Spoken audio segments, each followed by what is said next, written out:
जोंनि मान होनायखौ नाजावनायनि थाखाय दा बे समाव खुंगा थामजिथि सावराय जथुमनि लोगोसे बिनि उनाव दा खृष्टानपारा गामि आफादनि माइनाव आफाद बिथांमोनाबो बरायगोन।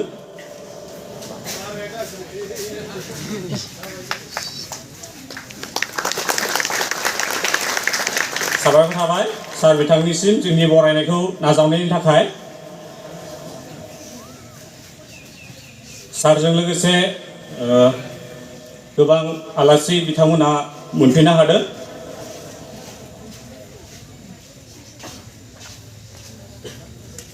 लाइमोन आफादनिफ्राय गांसे आर'नाइजों बरायगोन। साबायखर थाबाय सार बिथांनिसिम। आरो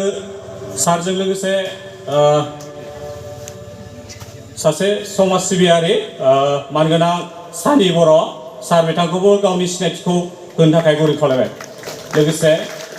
गांसे आर'नाइजों बरायगोन। साबायखर थाबाय सार बिथांनिसिमबो। आरो सारजों लोगोसे मानगोनां UN एकाडेमिनि फोरोंगिरि मानगोनां अनसुमा बर' सार बिथांखौबो गावनि सिनायथिखौ होनो थाखाय गुरै खावलायबाय। लोगोसे बिया बाफानिफ्राय गांसे आर'नाइजों बरायगोन। आर'नाइजों बरायगोन। साबायखर थाबाय सार बिथांनिसिमबो। दा बे समाव जोंहा गोबां खुलुमबाय। जोंनि दिनैनि बे हरिसिङा बियाब जोंनि लाइमोन जि सावराय जथुम, बे सावराय जथुमाव नुजाथिनो हानाय जोंनि मानव गेदेर मुस्रि बिनय बसुमतारी, जोंनि हरिसिङा दखरा बाथौ महासभानि मानव गेदेर आफादगिरि आरो जोंहा बेवहायनो नुजाथिबावनो हानाय जोंनि माखासे थांखि जानाय जोंनि बुंथिगिरि आलासि नोंथांमोन, आंजों फैफानो हानाय जोंहा जौस्रां बर' आरो गुबुन गुबुन आंनि लोगो बिथांमोन आरो जोंनि हरिसिङा आनसलिकनि सिङाव थानाय गुबुन गुबुन गामिनि आंनि अनजालु लाइमोन जोहोलाव आरो जोहोलावजोफोर,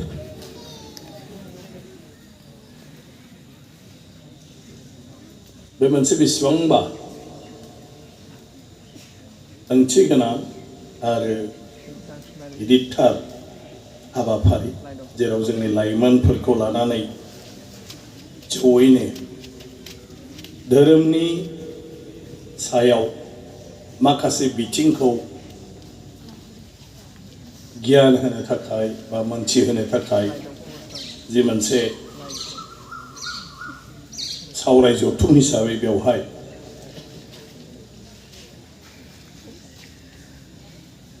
बे हाबाफारिखौ लानाय जादों। आं मिजिंथियो बे जथुमनि गेजेरजों जोंनि जाखांबोनाय लाइमोनफ्रा जोंनि हारिनि धोरोमारि बिथिंनि सायाव माखासे जारिमिनारि बाथ्राफोरखौ मिथिनो मोननायजों लोगोसे जोंनि इसिंनि माखासे बाथ्राफोरखौबो जोङो बेवहाय मोनथिनो हागोन आरो इयुन जिउआव गावजों लोगोसे गावनि न'खर आरो समाजखौ दैदेनलांनायनि बेलायाव बे मोनसे गिदिरथार नलेज हिसाबै बा गियान हिसाबै अरायबो जोंनि गोसोआव जायगा लानानै थानो हागोन। धोरोमा जोंनि भारतनि जे सभ्यता संस्कृति बेफोरखौ नायोब्ला जोंनि माने सुबुं सोदोमस्रिनि बाथ्राखौ जुदि नायोब्ला मानसिनि जिउआव बयनिख्रुइबो एंगारनो हायैसिन मोनसे अंग। धोरोम नङाब्ला जों सासे आबुं मानसि जानो हाया। आरो धोरोम गैयाब्ला मोनसे समाजा आबुं समाज जानो हाया आरो धोरोमासो जोंखौ बे सोरजिनि सायाव मोनसे गियान आरो फोथायथिखौ होनो हागोन आरो बे संसारनि सायाव सुबुं जिउनि सायाव जेब्ला जोंहा गियान आरो इसोरनि सायाव जोंहा जेब्ला फोथायनाय हागोन फोथायथि अब्लासो जों मोनफ्रोमबो खामानिफोरखौनो गावबा गाव मोनसे आबुं फोथायनायनि गेजेरजों जोङो खामानिखौ मावलांनो हागोन जायहा गावहा गावनि फोथायथि थाया बेहा मालाबाबो जिउआव दिदोमै स्थिति हिसाबै खामानि मावनो हाया नङा होमबा थांखि गैयै मानसि दा नोंहा फुजायाव जेबोआनो थांखि गैया नङा होमबा दा थांखि गैया नालाय सोरबा सिनेमा नायनो लिङोबा बेयावबो थांफानो नागिरगोन नङा होमबा सोरबा फुजा बेरायनो नागिरबा बेयावबो थांफानो नागिरदों सोरबा मायावबा लेंब्ला बेयाव थांफानो नागिरदों आलासि जानो नागिरबा बेयावबो थांफानो नागिरगोन मानो नोंहा जाहैबाय गावहा जिउआव मोनसे थांखि गैया बे खालि नों मा खालामनो नागिरदों बे दिनाव नों मा खालामनो नागिरदों धोरोम गैयै मानसियाबो बेबायदिनो जेबो गरन्थ गैयै जायो नों मा खालामो जोंनि गोसोखौ स्थिर खालामनो थाखाय दिदोम खालामनो थाखाय जोंनो मोनसे साननायनि गोहो नांगौ एबा साननायनि गोहोखौ नों बबेनिफ्राय मोनगोन नोंनि गियाननिफ्राय आरो नोंनि फोथायथिनिफ्राय धोरोम फोथायथिनिफ्राय दा जोंहा जाहैबाय बाथौ धोरोमाव जोंहा मालायफोरनि बायदि गुरु गैया जाय गुरुआ 24 घन्टा गुबुन गासै खामानिखौ गारनानै जोंनि जिउआव सानफ्रामबो धोरोमनि लामाजों जों माबोरै सोलिनांगौ बेखौ जोंखौ दिहा होबाय थानो जोंना बाथौ धोरोमाव जों मानसि गैया सुबुं गैया जेराव जों ख्रिस्टियानाव थाङोब्ला फिसा फादार दं सिस्टार दं ब्रादार दं आरो जायफोरनि खामानियानो सानफ्रोमबो खालि धोरोमनिल' खामानि बिसोर गुबुन जेबो खामानि गैया आरो बिसोरनि थाखायनो जिथु ख्रिस्टियान समाज बे ख्रिस्टियान समाजा सानफ्रोमबोनि जिउआव धोरोमखौ लानानै खामानि मावलांनायनि बेलायाव नों माबोरै जानांगौ बिनि सुबुरुनखौ मोनबाय थायो बेखायनो बिसोरहा धोरोमाव मालाय बांसिन गोख्रों जों ओरैनो राव मा बुङो गरामि धोरोम गरामि गरामिया माब्ला जायो जेला नों बिनि सायाव मोनसे फोथायथि लाखिनानै ओंहो आङो बेखौ नागारनानै खुनु बेलेग बाथ्रा साननो हाया होनो बेखौनोथ' गरामि होनो नङा होमबा दा ख्रिस्टानफ्रा जाबाय ख्रिस्टान गरामि आरो मानो ख्रिस्टान गरामि जाखो जे बिस्रा सानफ्रोमबोनि जिउआव ख्रिस्टियानिटि ख्रिस्टानारि जे बिनि बाथ्राफोर बिसोरनि धोरोम बिजाबाव बुंनाय बाथ्राफोर बोसोनफोर बेखौ लानानै सानफ्रामबो मानसिफोरनि जिउआव ख्रिस्टान समाजनि जिउआव गियान होबाय थाग्रा बुंबाय थाग्रा बिस्रा मानसि दङ आरो दङखायनो धोरोमनि बेलायाव बिस्रा दस्राफोरनिख्रुइ एसे फानसे बारा नङा होमबा जों 2 भाग बा बिस्रा 3 भागाव सहैयो बेबायदि दा जोंहा जिहेतु धोरोम गुरु गैया बेबायदि जोंनि न'आव फैनानै बुजायफैनाय जोंनि बाथौ थानसालियाव फैनानै बुजायफैनाय सानफ्रोमबोनि जिउआव माबा मोनसे जादोंब्ला जों बिनि खाथियाव थांनानै बोसोन लाहैनाय जोंहा बेबायदि दाबो जानो हायाखै दाबो जोंहा बेबायदि सुबुं गैया जोंनि धोरोमनि बेलायाव बेनिखायनो जोंनि बिबाना जोंनि दायित्वआ आरो बांसिन मालाय धोरोमारिफोरनिख्रुइ बाथौ धोरोमारि मानसिफोरनि बिबाना बारा मानो जेराव मालायहा नोंनि थाखाय सानग्रा आरज गाबग्रा गासिबखौबो मावग्रा दङ जोंहा गैया नालाय जों गाव गावनो ओंखारनांगोन गाव गावनो मावनांगोन गाव गावनो बुजिनो नाजानांगोन गावजों गावनो रायलायलायनानै थांखि लानांगोन आरो गावबा गावनो जोङो दायित्व लालायनानै जोंनि धोरोमनि बाथ्राफोरखौ जोंनि खान्थिफोरखौ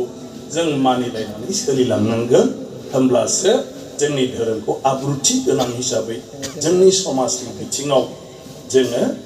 बाहायलांनो हागोन खामानि मावलांनो हागोन आरो बिनि थाखायनो बेबायदि मोनसे सावरायनाया जोंनि थाखाय जोबोर गोनां दिनै गोबां जोंहा धोरोमनि सायाव जायफ्रा स्टाडि खालामदों जायफ्रा गियान दं बिथांमोना गावसिनि जि मोनदांथि आरो जि मोनसे रोंगौथि बेफोर गासै बाथ्राफोरखौ लानानै जोंनि लाइमोनफोरनो फोरमायगोन आरो सुबुरुन होगोन जे जोंनि जिउआ माबायदि जानांगौ आरो धोरोमनि बिथिङाव लाइमोनफोरनि बिबाना मा बेफोरखौ लानानै जोंनि जिउआव जोङो खामानि मावनानै सोलिलांनांगौ धोरोमनि गुदियानो जाहैबाय इसोर धोरोम माने खामानि माने जों मानसिखौ बुङा होनबा सोरनोबा फैसा दाहार हरबाय थगाय जासिगोन नोङो बेनो मानो हरखो बिनि धोरोमसै थगायबाबो बिनि धोरोम थगायाबाबो बिनि धोरोम मानो बुंखो बिनि जिथु खामानि आखल दावल बेखौ जों धोरोमजों रुजुयो जे बिनि सोरखौबा बुङो बिराद गाज्रि आखलनि मानसि गाज्रि खामानि मावो गतिके बियो जाहैबाय गाज्रि धोरोम गाज्रि कर्म मावो आरो जाय मोजां मावो मोजां सानो बे जाहैबाय मोजां कर्म आरो बेनो मोजां धर्म दा धोरोमा जाहैबाय नोंनि जिउनि हाबा हुखा साननाय हनाय गासिबो बेयो नांफाजोबनानै दङ बाथौ धोरोमाव मानसिनि जिउआ माबायदि आरो बेखौ जों माबायदि जोथोन लानांगौ साउन्डखौ एसे खमायदो सोरबे साउन्ड बानायनो रोंग्रा मानसिया सोर माने मानोबा गाबबाय थादों अबा अन जानानै दङ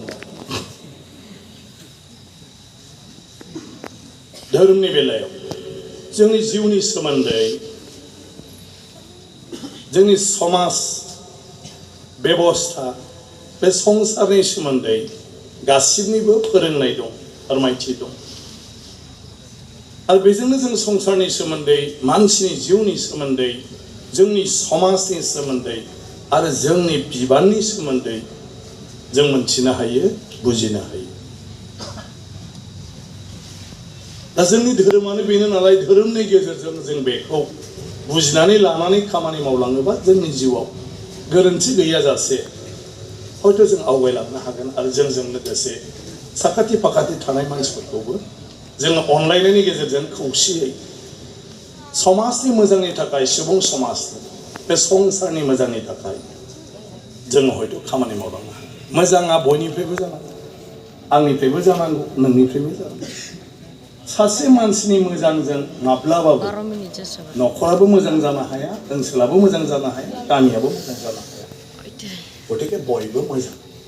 जाब्लासो मोनसे न'खरा मोजां जागोन मोनसे गामिया मोजां जागोन मोनसे ओनसोला मोजां जागोन मोनसे हादोरा मोजां जागोन आरो ओंखायनो धोरोमनि खान्थिजों धोरोमनि लामाजों धोरोमनि जिथु फोरमायनाय आरो धोरोमनि जिफोर बोसोन बेजों थांबाय थायोब्लासो ना जोंनि गेजेराव फोथायलायनाय अनलायनाय मदद होलायनाय बेफोरो जाबाय जिउआव गासिबखौबो नांगौ गाव हारसिंल' जानो सानोबा नों मालाबाबो सुखु गोजोनै जाफुंसार जिउ खुंनो हाया गामि मोनसेयाव सासे बिराद गिदिर माहाजोन नङा होमबा माखासेया जानो गैया सोरनिबा न'आव ओंखाम गैया सोरहाबा गाननोनो जि गैया बेफोरनि गेजेराव नों हारसिङै थानानै मोजां मोनगोन होनलाय नोंथ' हारसिङै ना बेदर लाबोनानै जाबाय थायोब्लाबो गारि घरा बायनानै आरामै सोलिबाय थाब्लाबो नोंखौ मिज्लौ बयबो नायहरबाय थायोबा गोसोआ मोजां मोनगोन गोसोआ सान्थि मोनगोन गोसोआ मालाबाबो सान्थि मोना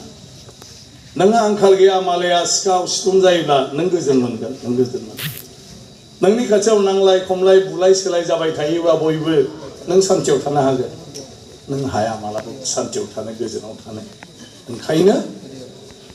जोंनि कर्तब्यआ जोंनि जिथु बिबान जोंनि जिउनि बिबाना बे संसारखौनो जोङो माब्रैहाय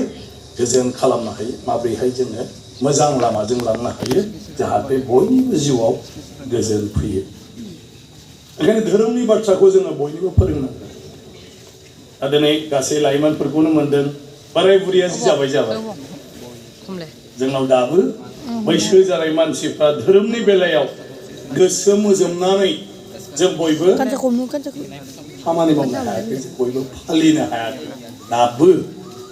आं मोनसे खोथा जेब्लाबो बुंबाय थायो दिनै नोंसिनि जिउआव नोंसोर जुदि बेखौ एसे साननानै नायोबा आं सानो खामानियाव फैयो जों बयबो थांखि लादों जोंबो मालायफोरनि बायदि इसोर नङाबा जाया ओंखायनो इसोरखौ जों जेब्लायबो सिबिनांगौ जों इसोरखौ गोसोआव लाखिनांगौ आरो बे हिसाबै सोरजिगिरि आनान गसाइ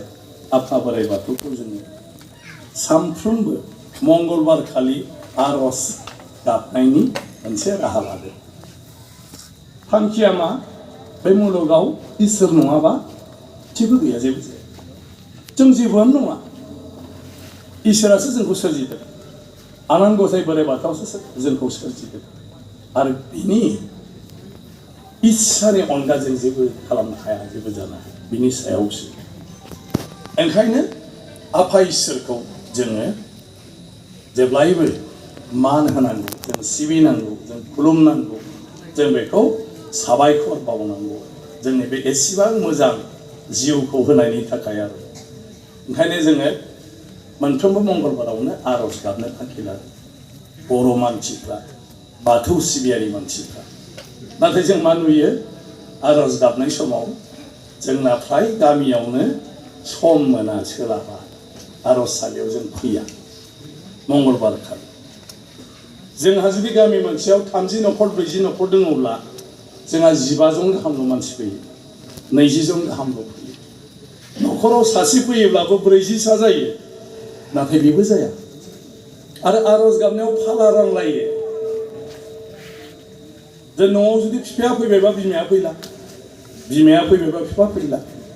बिमा बिफा फैयाब्ला फिसाला फैबाबो जाबाय फिसाजो फैबाबो जाबाय आरो रावबो फैनो हाथाराबा फाइन होबाबो जाबाय फैसा होबाबो जायो फाइन मोनथिबायना नोंसिनाव दंना गैया आं मिथिया जोंनाव गामियाव दाबो बिदिनो दं जोंनि खाथिनि गामियावबो दाबो बिदिनो दं दा बे बाथ्राखौनो आं बुंबाय थायो जों धोरोमनि फारसे फोथायनाय दं जों धोरोमनि फारसे मोजां मोननाय दं जोङो धोरोमनि गोनांथिखौ जों बुजियो नाथाय धोरोमनि लामाजों धोरोम सिबिनायनि जि खान्थि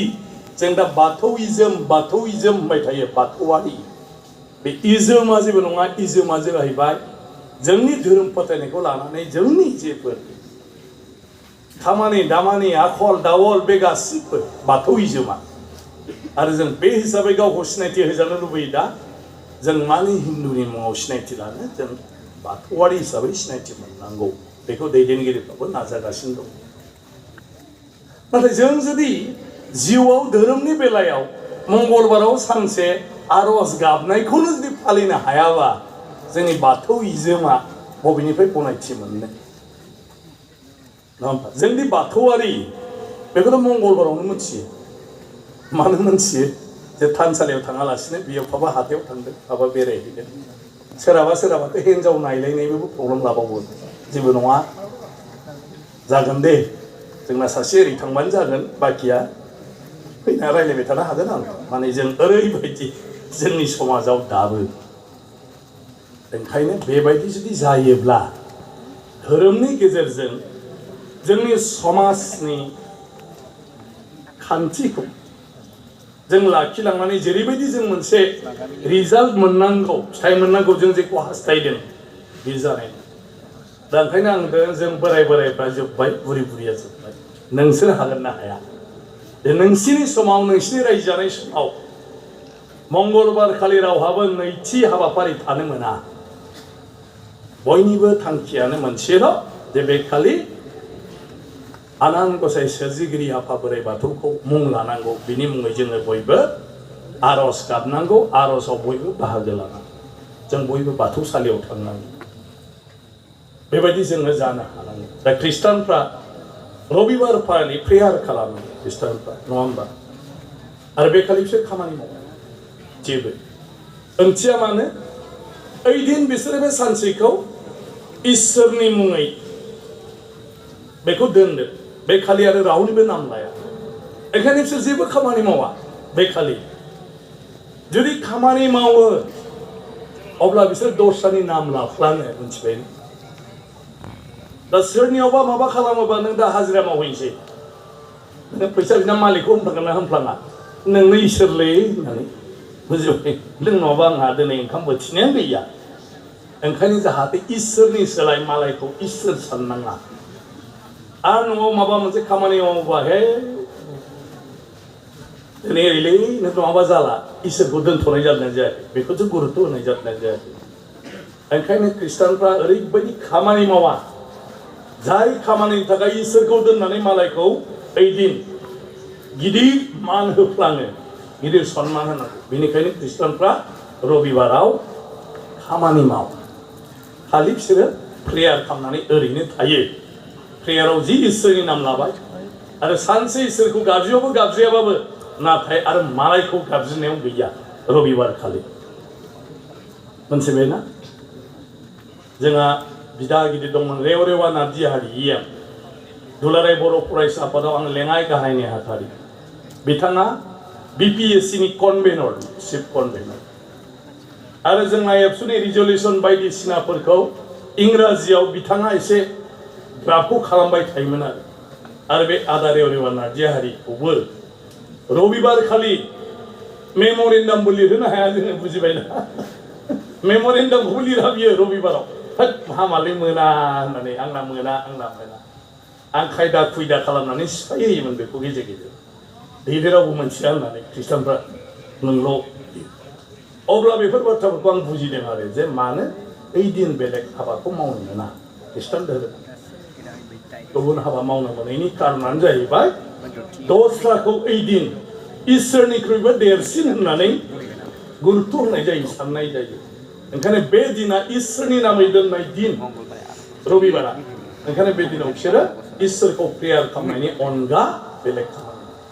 दा जोंबो मंगलबाराव बिदिनो दोनदोंना दोनाखै बे खालि जोंहा आफा बोराइ बाथौखौ गाबज्रिनायनि सान आरज गाबनायनि सान नङा होमबा ओंखायनो जोंबो हाबा नाथाय जोंथ' मालायफोरबायदि जोंहा गुरुबो गैजोबा सब गैजोबा बुजायनोबो गैजोबा खिन्थु आं होनदों मा जों जुदिअ खामानि मावो जों जुदिअ अफिसाव थाङो साख्रि मावो जों जुदिअ लेखा फोरोङो स्कुलाव जों जुदिअ मावाब्ला मोनजाया होननानै सानो जोङो एसे समखौ सोलाय सोल' खालामनानै जोंनि जिउनि खामानिफ्राबो दा जायो आरो धोरोम सिबिनायबो जायो जों बेखौ खालामनो हायो ना हाया दा ओंखायनो आं जेरावखि जाया जेरावखि लेङा नोंसोरखौ दा बुंनाय बायदि गाज्रि मोनब्लाबो आं मोनसे बाथ्राखौ बुंबाय थायो मंगलबार खालि जों देलाय फुङाव एसे थाब सिखारनि 4:00 सिखारनानै मोखां सुस्रांनानै साहा पानि लोंस्रांनानै 5टानिफ्राय 6टासिम बाथौखौ फोसाबनानै न'आव आलारि बाथि सावो 6टानि गेजेराव 6टानि उनाव जों थानसालियाव ओंखारलांनि 6:30 7टा आरो थानसालियाव 6:30 7टायाव जोङो आर'जखौ गाबनि 7:30 आरो नंथ्राबाबो 8टायाव जों आर'जखौ फोजोबो दोंबा आर'ज खनबाय दोंबा आर'जआव बेसेबां सम लानो खायो जों जुदि 5 मिनिट खरि खनोबा 25 मिनिट जों जुदि 6 मिनिट खरि खनोबा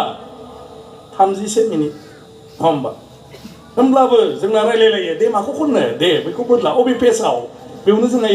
1 मिनिट 2 मिनिट थाङो थारमाने पेज नागिरलायनायाव नङा होमबा आर'ज बिजाबनि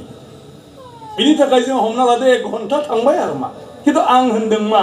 जों मानो थांखि लाखानो हाया गाबोन जों बबे दोंबा आर'जखौ खननो दिनैहायनो रोखा जानांगौ आरो आर'ज खननायाव रायलायबाय थानो नाङा जोंनाबो सोरबा खनजेनबानोथ' खिथु खनफाजोबनो हाबाय आरो माथो माने खनग्राया खाथेर खालामनाङा जेखौ गोसोआव फैदों खनलांबाय थाबानो बाखियाबो खनलांबाय थाबाय दामलांबाय थाबाय अब्लाना नेनांगौ गैला आरो दोंसे जोब्बाय लोगो लोगो 30 सेकेन्डसो रेस्ट लानानै बा 1 मिनिट रेस्ट लानानै मोनसेखौ आरो हमफिनलायबाय आरोखि एसेयावनो आर'ज गाबनायसै नालाय अब्लाना जोङो 30 मिनिटनिफ्राय 45 मिनिटावनो जों फोजोबनो हायो 8टायाव जोब्बाय आर'जआ सोरहा स्कुल दं थांबाय मास्टारफ्रा फरायसा फरायसुलिफ्राबो सोरहा दखान दं थांबाय दखान खुलिहैबाय जायहा आबादनि खामानि मावनाय दं बारि दुब्लियाव थांनांगौ बिसोरबो थांबाय जायहा बेकार आरो लेक्सार मारिबावबाय धोरोमनि बाथौआव है खामानि गैयालै है दानो मान थाङोब्रा थाथ' दसे थालायलायबाय आरो माखासेफ्रा खिन्थु आर्जेन्टफ्रा थांबाय सोरहाबा बिराद आर्जेन्ट खामानि फाबा थांथारनांगौ जोङो बाथौसालियाव थांनांगौ आफा बोराइ बाथौखौ गय जरा फाथै जरा होननानै खुलुमना आफा आं दिनै रायजोजों आरज गाबनायाव थाफानो हाला आफा ओरैबायदियाव आं थांनांगौ जाबाय ओंखायनो आंखौ निमाहा